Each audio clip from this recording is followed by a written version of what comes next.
नमस्कार। हर हर महादेव, जय भोलेनाथ। स्वागत है आपका आपके अपने YouTube चैनल पर, जिसका नाम है horror story with AK।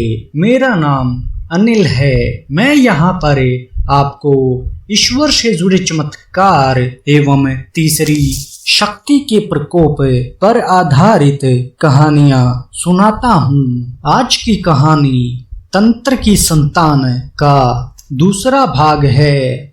Virat लौट कर आता है तो देखता है कि बबीता जमीन पर गिरी हुई होती है।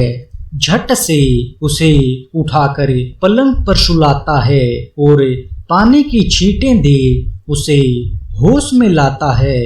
सुबह से कुछ भी नहीं खाने पीने की वजह से बबीता की हालत ऐसी हो जाती है।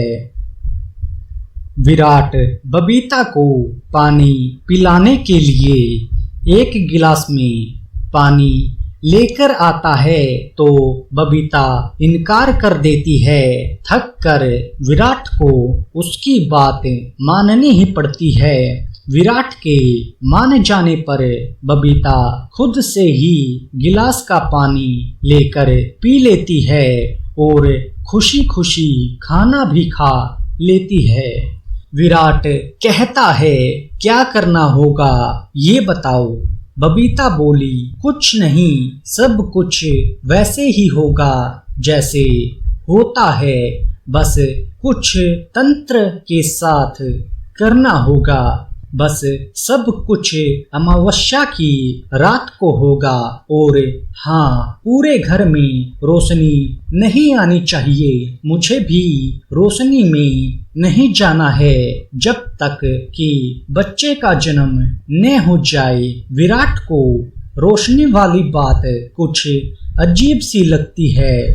तंत्र साधना के अनुसार लिखी गई सारी सामग्री लाकर एक कमरे में लगा दी जाती है। किताब में लिखे हुए तंत्र के अनुसार तंत्र से हासिल की हुई इच्छा कुछ नकारात्मक परिणाम भी देगी, पर इस पृष्ठ को बबीता ने फाड़ कर हटा दिया था। किताब के बाकी पन्नों को निकाल अपने ही सामने रख देती है। विराट और बबीता दक्षिण की ओर अगल बगल में बैठे जाते हैं। मोमबत्तियों से एक गोलाकार बनाया जाता है और उसी के बीच में आग जलाकर मंत्रों के साथ कुछ आहुति भी देनी थी।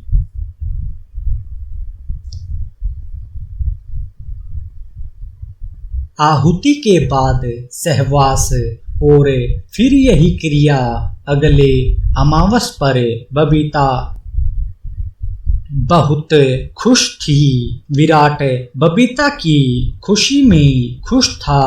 अमावस के कुछ दिन पहले ही एक दिन जंगल में एक जंगली जानवर को गिरफ्त में लेने के दौरान विराट बुरी तरह से घायल हो जाता है।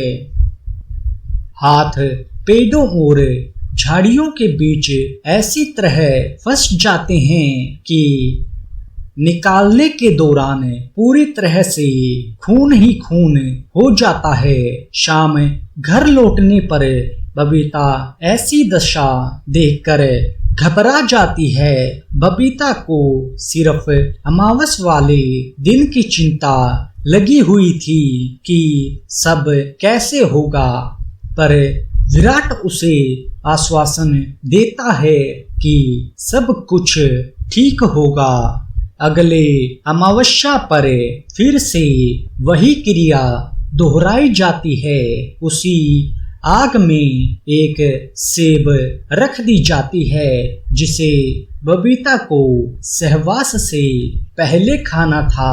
आहुति के दौरान आग की तपिश से विराट के हाथों में लगी चोट के घाव फिर से ताजा हो जाते हैं और उनमें से खून रिसने लगता है।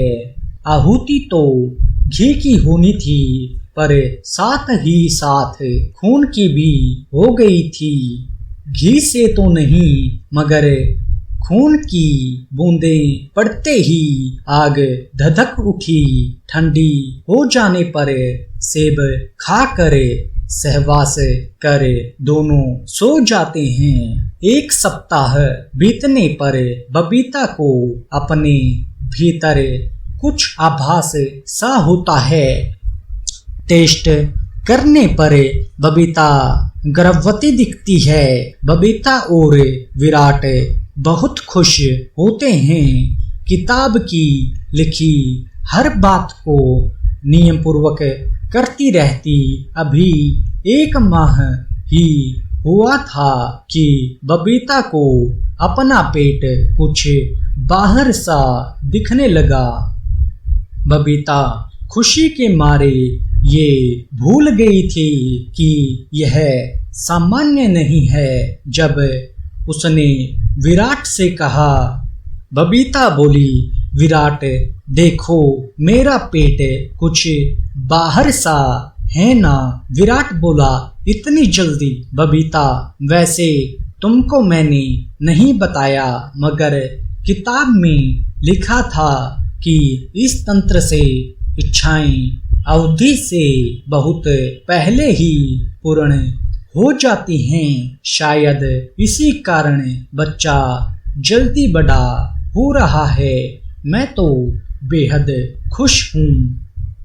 विराट कहता है, डॉक्टर से तो मिलना ही होगा। बबीता कहती है, नहीं, ये सब कुछ अब हमें दोनों को ही करना होगा। कोई डॉक्टर नहीं, किसी की भी मदद नहीं, यही लिखा था। विराट बोला, पहले क्यों नहीं बताया तुमने? कुछ तो गड़बड़ हुआ है।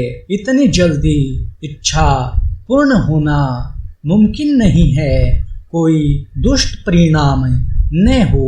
बबीता बोली, क्या होगा कहो तो।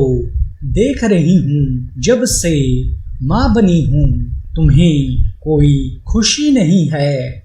बड़े बदल से गए हो तुम।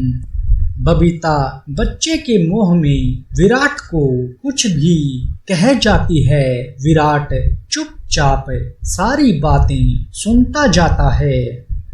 विराट अब घर तो घर, अपने दफ्तर में भी परेशान सा रहने लगा था।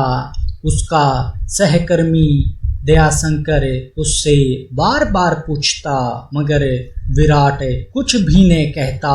विराट भी कहना चाहता था, मगर बबीता की बातों को याद कर विराट चुप हो जाता।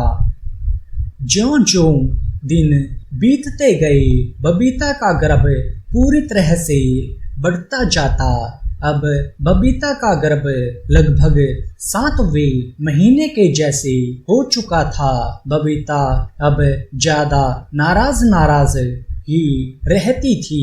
बबीता और विराट बात कर रहे थे।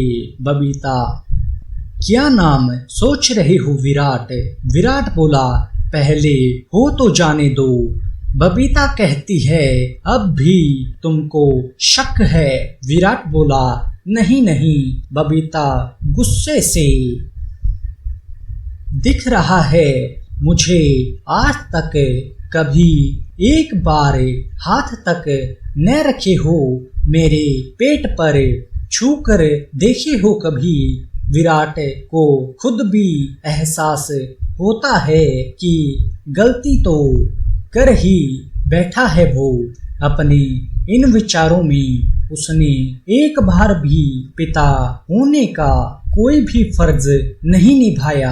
विराट कहता है, सॉरी बबीता, और विराट अपने आप को संभालते हुए बबीता के साथ अच्छी बातें करता है और अपना हाथ बबीता के पेट पर रखता है। उसे भी एहसास होता है कि कुछ अंदर चल फिर रहा है। विराट बोला, अरे इतनी हलचल कैसे हो रही है? दिन भर बबीता बोली, अरे इन्हीं एहसासों के लिए तो वह तरस रही थी। विराट बोला, अच्छा बबीता, आज इतने दिन हो गए तुम्हें बाहर जाने का मन नहीं करता। बबीता बोली, नहीं, क्यों बाहर क्यों जाऊं। विराट ने बात को आगे बढ़ाने की बजाय चुप हो जाना मुनासिब समझा। अपने हाथ को बबीता के पेट से हटाते वक्त उसे ऐसा लगा जैसे कि उसका हाथ पेट के भीतर से कोई खींच रहा हो। विराट ने झट से हाथ हटाया पर नजर अब भी बबीता के पेट पर ही थी। हाथ हटाने पर उसे छोटे छोटे हाथों की उभरी आकृतियां पेट पर दिखी। विराट परेशान था कि अभी 2 महीने हुए हैं और बबीता 7 माह जैसी गर्भवती लग रही है।